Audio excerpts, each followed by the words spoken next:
Hello everyone, আসসালামু আলাইকুম। কি অবস্থা সবার? কেমন আছেন সবাই? আশা করি কাছে দূরে যে যেখান থেকে আমার ভিডিওটি দেখছেন অথবা শুনছেন, সবাই মহান আল্লাহর রহমতে ভালো আছেন, সুস্থ আছেন, নিরাপদে আছেন। আলহামদুলিল্লাহ, আমরাও আপনাদের দোয়ায় আল্লাহর রহমতে ভালো আছি। সবাইকে ওয়েলকাম করছি আমার চ্যানেলে নতুন লাইফস্টাইল ব্লগ ভিডিও দেখার জন্য। ভিডিও শুরুতে আপনাদের সবার কাছে একটা অনুরোধ রইল, ভিডিওটি ভালো লেগে থাকলে প্লিজ একটা লাইক দিয়ে ফুল ভিডিওটি কন্টিনিউ করবেন। আর প্লিজ ভিডিওটি কেউ টেনে টেনে অথবা স্কিপ করে দেখবেন না। তো আজকে অনেক দিন পর সব গাছগুলোকে একদম গোসল করে দিয়েছি, মানে একদম গাছগুলোকে একটা একটা করে ওয়াশরুমে নিয়ে পুরো একদম ভিজিয়ে দিয়েছি। তো আসলে এখান থেকে কিন্তু ওইভাবে ভেজানো যায় না, যেহেতু নিচে মানুষ থাকে, যার কারণে আসলে ওইভাবে গাছগুলোকে পানি দেওয়া যায় না। আর আমার গাছগুলো আসলে ভীষণভাবে বৃষ্টি চাইছে, কারণ ওরা বৃষ্টি খুব পছন্দ করে। তো গাছগুলো দেখা যাচ্ছে যে ডিহাইড্রেশন হয়ে যাচ্ছে, আর প্রচণ্ড পরিমাণে ধুলো জন্মেছিল, যার কারণে ওয়াশরুমে নিয়ে একদম ভালোভাবে পাতাগুলো ধুয়ে দিয়ে তারপর গোসল করে দিয়েছি। তো আসলে প্রতিদিন পানি দিতেও পারছি না, তো প্রতিদিন পানি দিতে পারলে বেশি ভালো হতো। আর বৃষ্টি হলে গাছগুলোকে ওই রকম পানি দিতে হয় না। তো সকালবেলায় এই কাজটা করে নিয়েছি, তো তারপরে যে ঘরের কাজে চলে এসেছি। তো আজকে পুরো বাসাটায় আর কি ওয়ালটা ঝেড়ে নেব। তো কিছুদিন আগে কিন্তু আমি এই ওয়াল পরিষ্কার করার যে লাঠিটা এটা নিয়ে এসেছিলাম, তো আজকে প্রথম এটা দিয়ে আর কি কাজ করছি। তো এটা দিয়ে কাজ করে আমার কাছে ভীষণ ভালো লাগছিল, এবং মনেই হচ্ছিল না যে আমি কোনো কিছু দিয়ে পরিষ্কার করছি, একদম ঝাড়ুর মতো লাগছিল। তো সামনের অংশটা এত নরম ছিল যে যে কোনো ধরনের ফার্নিচারের যে উপরে ধুল আর প্রলেপ পড়ে সেগুলোকেও মুছে ফেলা যাবে, এরকম একটা নরম। তো জিনিসটা আমার কাছে খুবই ভালো লেগেছে, মনে হচ্ছে যে না, টাকা দিয়ে ভালো জিনিস কিনতে পেরেছি। তো যাই হোক, আমি পুরো বাসাটায় কিন্তু অফ ক্যামেরায় পরিষ্কার করে নিয়েছি, শুধু আপনাদের মাঝে শেয়ার করার জন্য অল্প একটু ভিডিও আমি দেখালাম। তো তারপর এই যে বাচ্চারা বসে একটু ড্রয়িং করছিল। আর এই যে এখন যেহেতু ওপরের ঝোল ঝাড়া হয়েছে, তো হালকা পাতলা তো ময়লা ফ্লোরে পড়েই, যার কারণে আমি ফ্লোরটাও ভালো করে একটু ঝেড়ে নিচ্ছি। তো আজকে আমার কাজের আপাটা সকালবেলায় আসেনি, যার কারণে আমি এই কাজগুলো করে নিতে পেরেছি। তো উনি দুপুরবেলায় আসবে। তো চিন্তা করলাম যেহেতু দুপুরবেলায় আসবে, তো ওই ফাঁকে আমি এই কাজগুলো করে ফেলি। কারণ রোজা রমজানের দিনে এমনি ঘুম থেকে উঠতে দেরি হয়ে যায়, আর ঘুম থেকে উঠেই কিন্তু এরকম কাজ আসলে করা যায় না। যার কারণে আজকে কাজের আপার আর কি দেরিতে আসাতে আমার একটু ভালো হয়েছে। আর রোজা রমজানের দিন বলে আমিও কিছু বলি না, কারণ যেহেতু রোজা থাকে, আবার দেখা যায় সেহরি খাওয়ার পর সবাই একটু কম বেশি শুয়ে ঘুমায়, যার কারণে দেখা যায় ঘুম থেকে উঠতে লেট হয়ে যায়। যার কারণে আমি ওইটাই চিন্তা করি যে না থাক, উনি কাজ করে তাতে কি, ওনারও তো শরীর, তো উনি ওনার ইচ্ছা মতোই আসুক। তো এই তো ঝাড়ু দিয়ে এখন আমি পাপোশগুলো বিছিয়ে নিয়েছি। তো নতুন বাসায় আসার পরে আমার পাপোশ কেনা হয়নি, তো আমার কয়েকটা পাপোশ কেনা খুবই জরুরি। আর রোজা থেকে আসলে শপিং করা আমার পক্ষে সম্ভব না, যার কারণে আমি এখন আপাতত ঘরের কোনো জিনিসই কিনছি না। হয়তো ঈদের পরে যখন বাড়ি থেকে ঢাকায় আসব, তখন হয়তো প্রয়োজনীয় দু একটা জিনিস কিনে নিতে পারি। তো এই তো অফ ক্যামেরায় তো মোটামুটি অনেকটাই কাজ করে নিয়েছি। তো দেখা যায় ক্যামেরা অন করে কাজ করলে অনেক দেরি হয়ে যায়, যার কারণে সব কিছু তো আর আপনাদের মাঝে শেয়ার করতে পারি না।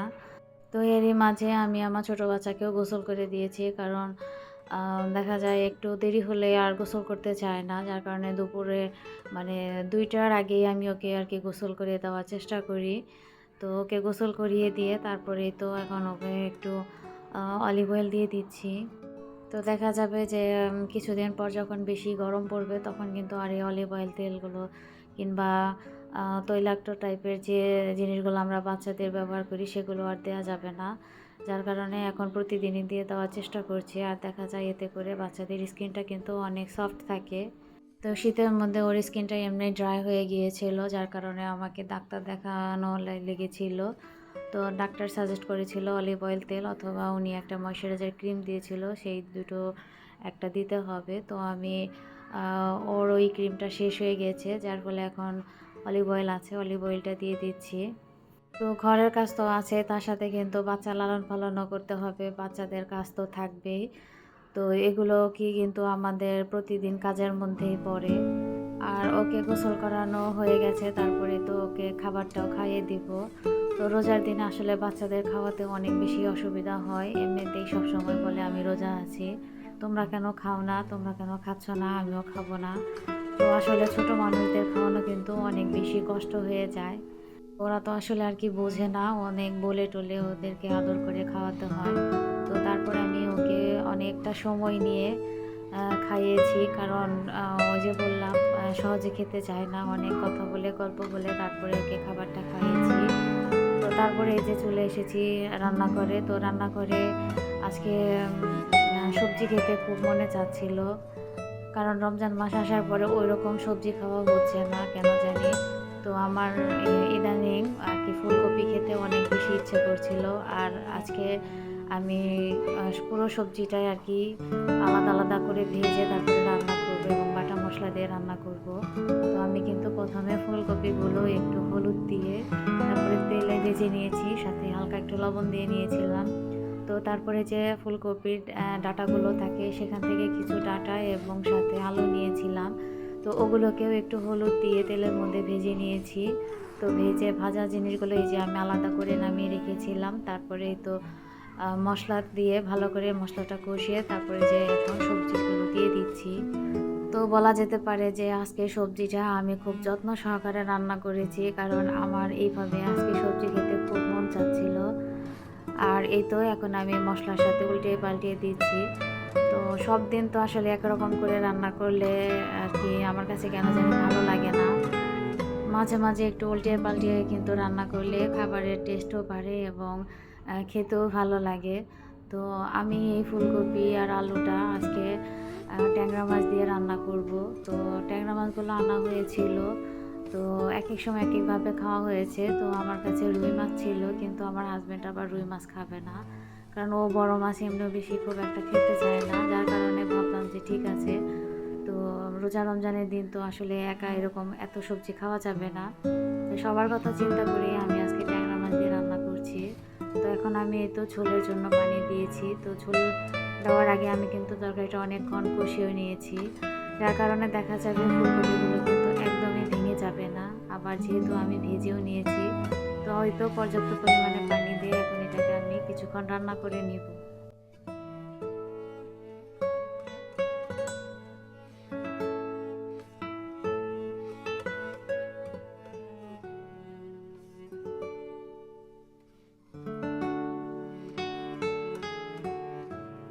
তো এই তো পানি যখন ফুটে এসেছে তখন কিন্তু আমি এই যে মাছগুলো দিয়ে দিচ্ছি, আর আমি মাছগুলোকেও হালকাভাবে ভেজে নিচ্ছিলাম।